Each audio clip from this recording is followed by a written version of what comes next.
എല്ലാവർക്കും ആത്മനമസ്കാരം. ശ്രീമദ് നാരായണീയം ദശകം 12 ശ്ലോകം 6.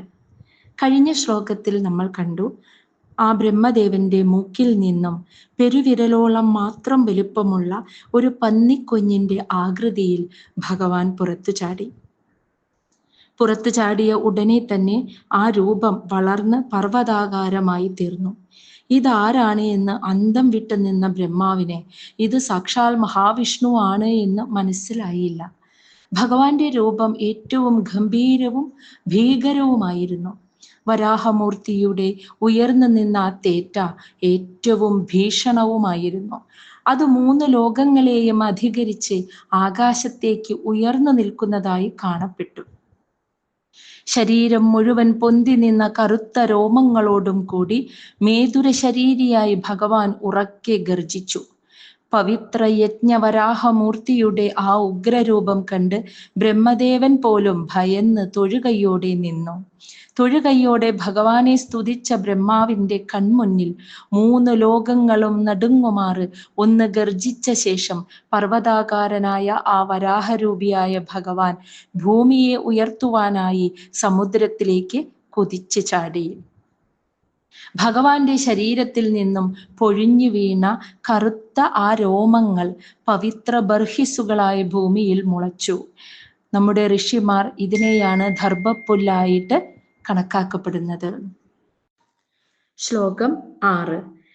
തം തേ നിനാദമുപകർണ്യ ജനസ്തബസ്താഃ സത്യസ്ഥിതാശ്ച മുനയോ നുനുവോർഭവന്തം തത്സ്തോത്രഹർഷുലമനാ പരിണദ്യ ഭൂയഃ സ്തോയാശയം വിപുലമൂർത്തി അവാദരസ്ത്വം. തം തേ നിനാദം ഉപകർണ്യ ജനഃ തപസ്താഃ സത്യസ്ഥിതാഃ ച മുനയഃ നുനുവുഹു ഭവന്തം തത് സ്തോത്രഹർഷുലമനാഃ പരിണദ്യ ഭൂയഃ സ്തോയാശയം വിപുലമൂർത്തിഃ അവാദരഃ ത്വം. അതായത് ജനസ്തപസ്താഃ സത്യസ്ഥിത ജനഃ ജനലോകത്തിലും തപസ്താഃ തപലോകത്തിലും സത്യസ്ഥിത സത്യലോകത്തിലും സ്ഥിത വസിക്കുന്നവരായ ച മുനയഃ മുനിമാർ, അതായത് 14 ലോകങ്ങളിലെ ഊർധ്വലോകങ്ങളായ ജനലോകം, തപലോകം, സത്യലോകം ഇവിടെയൊക്കെ വസിക്കുന്ന മുനിമാർ തേ തം നിനാദം ഉപകർണ്യ ഭഗവാനെ അവിടുത്തെ ആ ഘോരഗർജിതം കേട്ട് ഭവന്തം നുനുവുഹു നിന്തിരുവടിയെ സ്തുതിച്ചു. അവർക്ക് മനസ്സിലായി ഇത് ഭഗവാന്റെ അവതാരമാണെന്ന്. അത് മനസ്സിലാക്കിയപ്പോൾ അവർ ഭഗവാനെ സ്തുതിച്ചു. ത്വം നിന്തിരുവടി തത് സ്തോത്രഹർഷുലമന അവരുടെ ആ സ്തോത്രത്താൽ അവർ ഭഗവാനെ സ്തുതിച്ചത് കേട്ടപ്പോൾ ഹർഷുലമന അതായത് പ്രസന്ന ഹൃദയനായി അതീവ സന്തോഷത്തോടെ ഭൂയഃ വീണ്ടും പരിണദ്യ ഉറക്കെ ഗർജിച്ചുകൊണ്ട് വിപുലമൂർത്തി തന്റെ മഹാശരീരം സ്വീകരിച്ച് തോയാശയം ആ സമുദ്രത്തിലേക്ക് ഭൂമി മുങ്ങിക്കിടക്കുന്ന ആ സമുദ്രത്തിലേക്ക് അവാദരഹ കുതിച്ചു ചാടി എന്ന്. അപ്പൊ ആകാശത്ത് നിന്നും ഭൂമി മുങ്ങിക്കിടക്കുന്ന ആ സമുദ്രത്തിലേക്ക് ഭൂമിയെ ഉയർത്തിക്കൊണ്ടുവരാനായിട്ട് അദ്ദേഹം കുതിച്ചു ചാടി. അപ്പൊ ഭഗവാൻ വരാഹമൂർത്തിയായി നിന്നുകൊണ്ട് ഒരു പർവ്വതം കണക്കെ വളർന്ന ശരീരത്തോടുകൂടി ഉറക്കെ ഗർജിച്ചപ്പോൾ ജനലോകത്തിലും തപലോകത്തിലും സത്യലോകത്തിലും വസിക്കുന്ന മഹർഷീശ്വരന്മാർക്ക് മനസ്സിലായി ഇത് ഭഗവാൻ തന്നെ എന്ന്. അപ്പോ അവർ ഭഗവാനെ സ്തുതിച്ചു. ആ സ്തുതിഗീതങ്ങൾ കേട്ട് പ്രസന്നചിത്തനായ ഭഗവാൻ വീണ്ടും ഒന്ന് ഉറക്കെ ഗർജിച്ച് തൻ്റെ ആ ശരീരത്തെ ഒന്നുകൂടി വലുതാക്കിയിട്ട് ഭൂമി മുങ്ങിക്കിടക്കുന്ന ആ സമുദ്രത്തിലേക്ക് കുതിച്ചു ചാടി. ശ്ലോകം 7. വരാഹമൂർത്തിയുടെ ആ കുതിച്ചു ചാട്ടമാണ് ഈ 7ാമത്തെ ശ്ലോകത്തിൽ വർണ്ണിക്കുന്നത്. ഊർധ്വപ്രസാരി പരിധൂമ്ര വിധൂതരോമാ പ്രോക്ഷിപ്തവാലധി അവാങ്മുഖഘോരഘോണാ തൂർണ പ്രദീർണ ജലദ പരിഘൂർണ ദക്ഷ്ണാ സ്തോതൃൻ മുനീൻ ശിശിരയൻ അവതേരിധത്വം. ഊർധ്വ പ്രസാരി പരിധൂമ്ര വിധൂതരോമ പ്രോക്ഷിപ്ത വാലധി അവാങ്മുഖ ഘോരഗോണഃ തൂർണ പ്രദീർണ ജലദഃ പരിഘൂർണ ദക്ഷ്ണ സ്തോതൃൻ മുനീൻ ശിശിരയൻ അവതേരിത ത്വം. ത്വം നിന്തിരുവടി. അപ്പൊ ഭഗവാന്റെ വരാഹമൂർത്തിയുടെ ആകാശത്ത് നിന്നും സമുദ്രത്തിലേക്കുള്ള ആ ചാട്ടം, ആ കുതിച്ച ചാട്ടത്തെയാണ് കേട്ടോ ഇവിടെ വർണ്ണിക്കുന്നത്. ത്വം നിന്തിരുവടി ഊർധ്വ പ്രസാരി പരിധൂമ്ര വിദൂതരോമ എന്ന് വെച്ചാൽ ഊർധ്വപ്രസാരി എഴുന്നേറ്റു നിൽക്കുന്ന, പരിധൂമ്ര ചെമ്പിച്ച, വിദൂതരോമ ഇളകുന്ന രോമങ്ങളോട് കൂടിയവനും. അപ്പൊ ആ വരാഹമൂർത്തിയുടെ ശരീരത്തിലെ രോമങ്ങൾക്ക് ചെമ്പൻ നിറമാണ്. അത് എഴുന്നേറ്റ് നിൽക്കുന്ന, ഇങ്ങനെ ആടുന്ന, എഴുന്നേറ്റ് നിന്ന് ഇങ്ങനെ ചെമ്പിച്ച രോമം ഇങ്ങനെ കാറ്റിൽ ആടുന്നുണ്ട്. അങ്ങനെയുള്ള രോമങ്ങളോട് കൂടിയവനും പ്രോക്ഷിപ്ത വാലതിഹി ഉയർത്തിപ്പിടിച്ച വാലുകളോട് കൂടിയവനും. അപ്പൊ വാല് ഉയർന്നു നിൽക്കുന്നുണ്ട്. അവാങ്മുഖ ഘോരഘോണഃ, അതായത് അവാങ്മുഖ താഴ്ത്തിയ ഭയങ്കരമായ നാസികയോട് കൂടിയവനും. അപ്പൊ നാസിക താഴേക്ക് താഴ്ത്തി പിടിച്ചിരിക്കുകയാണ്, ആ ഭയങ്കരമായ നാസിക. പിന്നെ തൂർണ പ്രദീർണ ജലദഹ, ജലദഹ എന്ന് പറഞ്ഞാൽ മേഘങ്ങൾ. അപ്പൊ ആകാശത്ത് നിന്നും വരാഹമൂർത്തി വരുമ്പോൾ അടുത്ത് നിൽക്കുന്ന മേഘക്കൂട്ടങ്ങളെയൊക്കെ പൊടിച്ചു കളഞ്ഞിട്ട് കഷ്ണങ്ങളാക്കിയിട്ടാണ് വരുന്നത്. വളരെ നിഷ്പ്രയാസം കഷ്ണങ്ങളാക്കിയ മേഘങ്ങളോട് കൂടിയവനും എന്ന്. അതായത് ആകാശത്ത് നിന്നും താഴേക്ക് ചാടുമ്പോൾ ആകാശത്ത് നിൽക്കുന്ന മേഘങ്ങളൊക്കെ പൊടിച്ചു കളഞ്ഞു എന്ന്. അങ്ങനെ കഷ്ണങ്ങളാക്കിയിട്ടാണ് ആ വരവ്. പരിപൂർണ ദക്ഷിണ സ്തോതൃൻ മുനീൻ, തന്നെ സ്തുതിച്ചുകൊണ്ട് നിൽക്കുന്ന മുനിമാരെ പരിപൂർണ ദക്ഷിണ എന്ന് വെച്ചാൽ വട്ടം കറങ്ങുന്ന കണ്ണുകളെ കൊണ്ട്, അതായത് ആ മുനിമാരെ ഒന്ന് നോക്കുന്നുണ്ട്. ആ ചാട്ടത്തിനിടയിൽ തന്നെ സ്തുതിച്ചുകൊണ്ട് നിൽക്കുന്ന മുനിമാരെ ഒന്ന് നോക്കിയിട്ട് ശിശിരയൻ അവരെ ഒന്ന് ആനന്ദിപ്പിച്ചുകൊണ്ട് അവതേരിത താഴേക്ക് ചാടി എന്ന്. അപ്പൊ ഭഗവാന്റെ ആ വരാഹമൂർത്തിയുടെ താഴേക്കുള്ള ചാട്ടമാണ് അവിടെ വർണ്ണിക്കുന്നത്.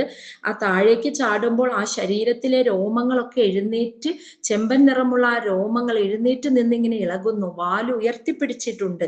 ഭയങ്കരമായ നാസിക താഴേക്ക് പിടിച്ചിരിക്കുകയാണ്. ആ വരുന്ന വരവിൽ അടുത്തുള്ള മേഘക്കൂട്ടങ്ങളെയൊക്കെ പൊടിച്ചു കളഞ്ഞിട്ടാണ് വരുന്നത്.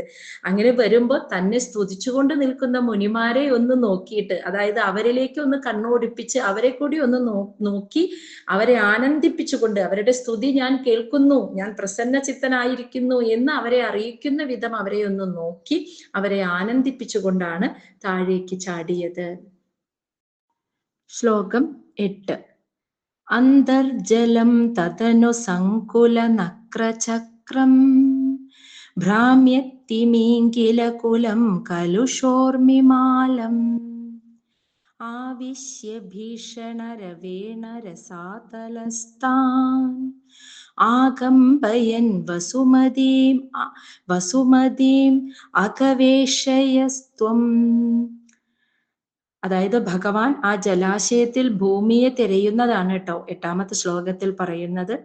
അന്തർജലം തദനു സങ്കുല നക്രചക്രം ഭ്രാമ്യ തിമീങ്കില കുലം കലുഷോർമിമാലം ആവിശ്യ ഭീഷണ രവേണ രസാതലസ്ഥാൻ ആകമ്പയൻ വസുമതീം അകവേശയഃ ത്വം. ത്വം നിന്തിരുവടി തദനു അനന്തരം സങ്കുല നക്രചക്രം അങ്ങുമിങ്ങും പാഞ്ഞു നടക്കുന്ന മുതൽക്കൂട്ടത്തോടും, മുതലകൾ ഉണ്ടാവുമല്ലോ സമുദ്രത്തിൽ, ആ മുതൽക്കൂട്ടത്തോടും ഭ്രാമ്യ തിമീങ്കല കുലം, അതായത് വട്ടം തിരിയുന്ന തിമീങ്കല കൂട്ടത്തോടും കൂടി കലുഷോർമിമാലം ഇളകിമറിയുന്ന തിരമാലകളോടും കൂടിയതായ അന്തർജലം ആവിശ്യ ആ ജലത്തിന്റെ ഉള്ളിലേക്ക് ഇറങ്ങിച്ചെന്നിട്ട് ഭീഷണരവേണ ഭയങ്കരമായൊന്ന് ഗർജനം കൊണ്ട് രസാതലസ്ഥാൻ ആകമ്പയൻ ആ പാതാളവാസികളെ രസാതലവാസികളെ കിടുകിടാ വിറപ്പിച്ചുകൊണ്ട് വസുമതിയും ആ ഭൂമിയെ അഘവേഷയ അന്വേഷിച്ചു എന്ന്. അപ്പൊ ഭഗവാൻ സമുദ്രത്തിലേക്ക് ചാടിയപ്പോൾ ആ സമുദ്രത്തിനകത്ത് അങ്ങും ഇങ്ങും പാഞ്ഞു നടക്കുന്ന മുതലകള്, വട്ടം തിരിയുന്ന തിമിംഗല കൂട്ടങ്ങള്, അതോടൊപ്പം ഇളകി മറിയുന്ന തിരമാലകളും ഉണ്ടായിരുന്നു. അങ്ങനെയുള്ള ആ സമുദ്രത്തിന്റെ ഉള്ളിലേക്ക് ഇറങ്ങിച്ചെന്ന് ഉറക്കെ ഒന്ന് ഗർജിച്ചു. തന്റെ വരവൊന്ന് അറിയിക്കാനായിട്ട് ഭഗവാൻ ഭയങ്കരമായ ഗർജനം കൊണ്ട് അവിടെയുള്ളവരെ ഒന്ന് അറിയിച്ചപ്പോൾ ആ രസാതലവാസികൾ കിടുകിടാ വിറച്ചു എന്നാ പറയണ ആ ശബ്ദം കേട്ടിട്ട്. അങ്ങനെ അവരെ വിറപ്പിച്ചു കൊണ്ട് ആ സമുദ്രത്തിന്റെ ഉള്ളിൽ ഭൂമിയെ അദ്ദേഹം അന്വേഷിച്ചു നടന്നു. ശ്ലോകം 9.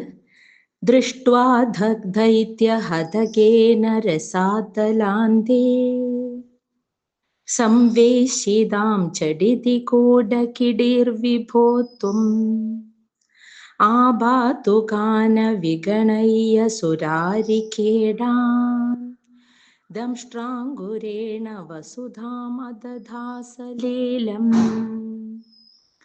ദൃഷ്ട്വാ അഥ ദൈത്യഹതകേന രസാതലാന്തേ സംവേശിതാം ഝടിതി കൂടകിടിഃ വിഭോ ത്വം ആബാത്തുകാൻ അവിഗണയ്യ സുരാരികേടാൻ ദംഷ്ട്രാങ്കുരേണ വസുധാം അദധാഹ സലീലം.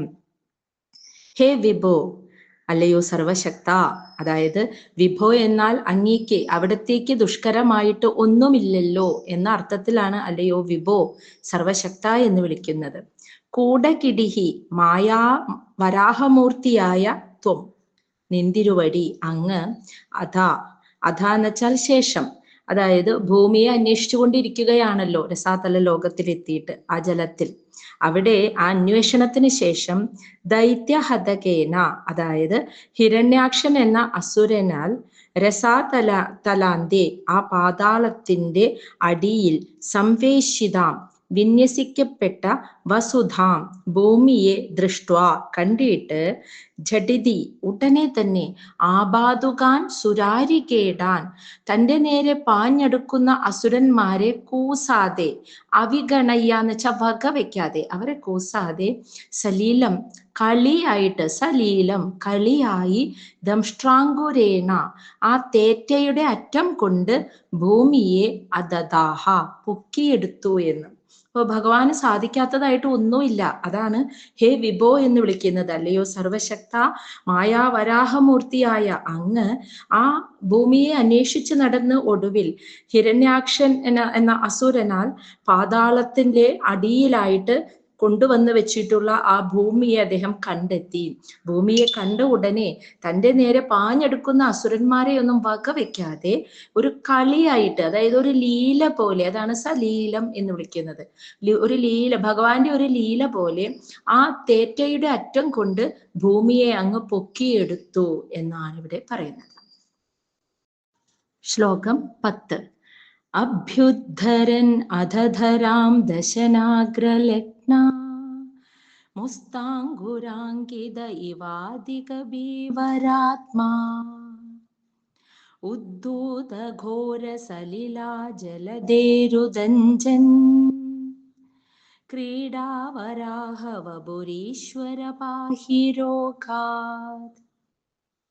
അഭ്യുദ്ധരൻ അഥ ധരാം ദശനാഗ്രലഗ്നമുസ്താംഗുരാങ്കിത ഇവ അതിഗഭീവരാത്മാ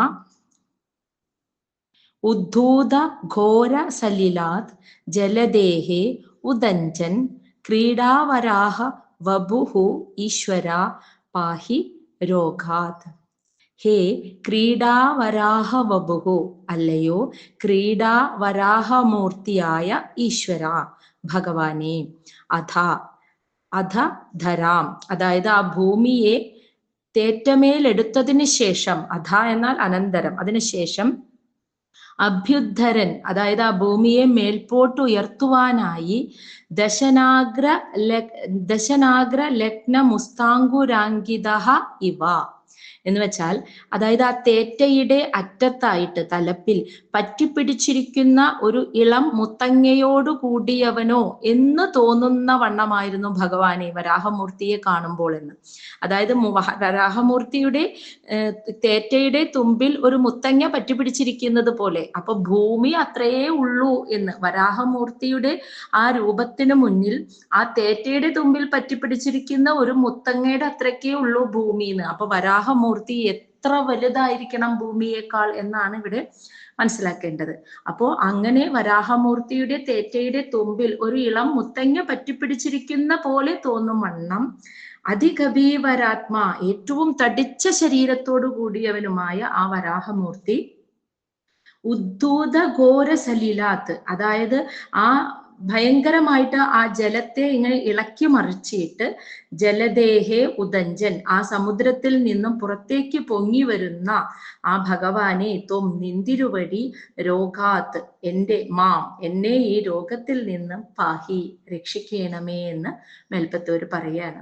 അപ്പോ വരാഹമൂർത്തി ആ ഭൂമിയെ ഉയർത്തിക്കൊണ്ട് ആ ജലത്തിൽ നിന്നും പുറത്തേക്ക് ഉയർത്തി മുകളിലേക്ക് ഇങ്ങനെ ഉയർത്തിക്കൊണ്ടുവരുന്ന ഭാഗമാണ് ഇവിടെ പറഞ്ഞു നിർത്തിയിരിക്കുന്നത്.